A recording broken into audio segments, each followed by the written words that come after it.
Welcome back to ഫിലിമിയൊക്കെ. അങ്ങനെ നമ്മൾ എമ്പുരാൻ കണ്ട് തിരിച്ചു വന്നിരിക്കുകയാണ്. 34 കിലോമീറ്റർ വണ്ടി ഓടിച്ച് പോയി ഞാൻ കണ്ടൊരു സിനിമയാണിത്.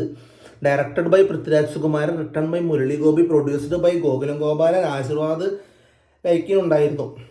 അങ്ങനെ പോയി കണ്ടൊരു പടമാണ് ഇത്. ഇതിലത്തെ പോസിറ്റീവ് എന്താണെന്ന് ചോദിച്ചു കഴിഞ്ഞാൽ മോഹൻലാലിൻ്റെ ഇൻട്രോ അത് വേറെ ലെവൽ തന്നെയായിരുന്നു. ഇതുപോലത്തെ ഒരു സ്കെയിലുള്ളൊരു ഇൻട്രോ മലയാളത്തിൽ ആർക്കും കിട്ടിയിട്ടുണ്ടെന്ന് എനിക്ക് തോന്നുന്നില്ല. അത്രയ്ക്ക് ഒരു വമ്പൻ ഇൻട്രോ ആയിരുന്നു അതിലുണ്ടായത്. പിന്നെ ഈ പടത്തിൻ്റെ മേക്കിങ്, പടത്തിൻ്റെ ആ സ്കെയില് കാര്യങ്ങളൊക്കെ ഭയങ്കര റിച്ചായിരുന്നു. പക്ഷേ എത്രയൊക്കെ സ്വാഗ് ഉണ്ടെങ്കിലും എത്രയൊക്കെ വിഷ്വലി റിച്ചാണെന്ന് പറഞ്ഞാലും പടത്തിൽ എന്താ പറയുക, മരുന്നല്ലേ പറയുക, അല്ല, ഒരു സ്പാർക്ക് ഇല്ലെങ്കിൽ ആ പടം അവിടെ അനങ്ങില്ല.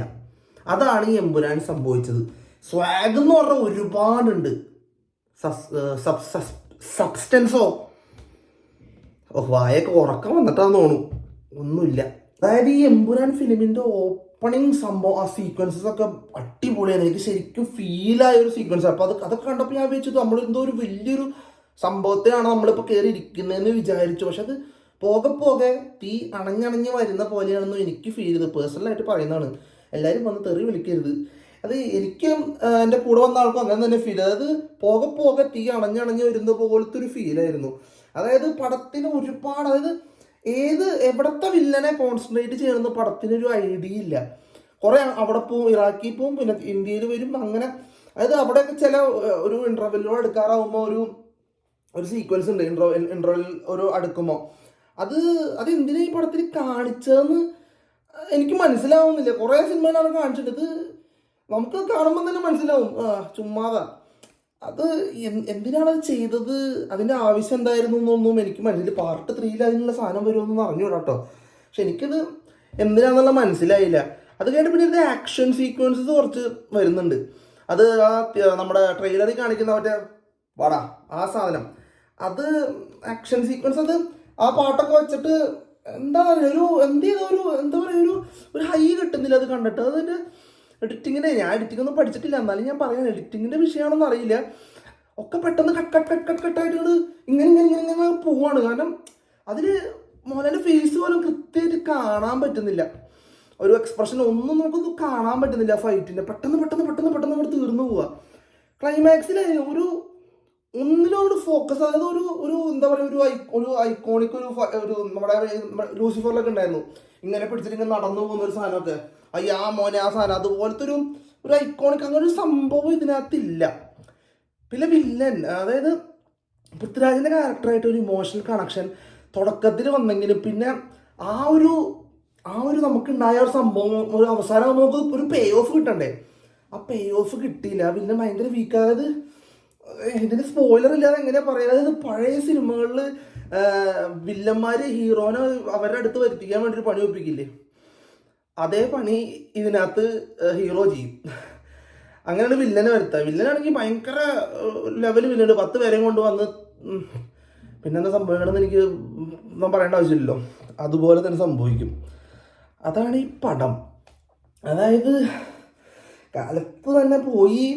പക്ഷെ ഇതൊരു ബാക്കിയുള്ള മുമ്പിറങ്ങിയ പടങ്ങൾ പോലെ ഒരു ആറ്റം ബോംബാണെന്ന് നമുക്ക് പറയാൻ പറ്റില്ല.